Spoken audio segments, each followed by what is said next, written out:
প্রিয় দর্শক আসসালামু আলাইকুম। অতি উৎসাহী একজন প্রার্থী পাওয়া গেছে। তিনি হচ্ছে বিএনপি জোটের প্রার্থী। তিনি পটুয়াখালী ৩ আসনের সংসদ সদস্য পদপ্রার্থী হচ্ছে ভিপি নুরুল হক নূর, যাকে আমরা ভিপি নূর নামেই চিনি। তিনি বলেছে বিজয় আমাদের হয়েই গেছে, ১২ ফেব্রুয়ারি শুধু আনুষ্ঠানিকতা। ভাই নির্বাচনই হইল না, আপনার বিজয় কিভাবে হইল? আপনাকে তো আমি ভোট দেইনি, আপনি নির্বাচিত কিভাবে হইলেন? এতটা উদগ্রীব হইয়েন না, এতটা উৎসাহিত হইয়েন না।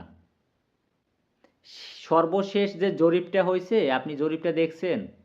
অতি উৎসাহী হইয়া বিএনপিকে ধ্বংস করেন না। এত দ্রুত আপনি নির্বাচিত হন কিভাবে? আর আনুষ্ঠানিকতা বাকি, এটা আপনাকে কে বলছে? এটা কি আপনি নিজে নিজে বলতেছেন নাকি? নিজে নিজে বললে হবে না, ভোটাররা আপনাকে ভোট দেবে কিনা সেইটা দেখেন। আপনি নাও হইতে পারেন, কারণ আপনার বিরুদ্ধে স্বতন্ত্র প্রার্থী একজন দাঁড়ায় আছে। সেদিকে খেয়াল রাখছেন আপনি?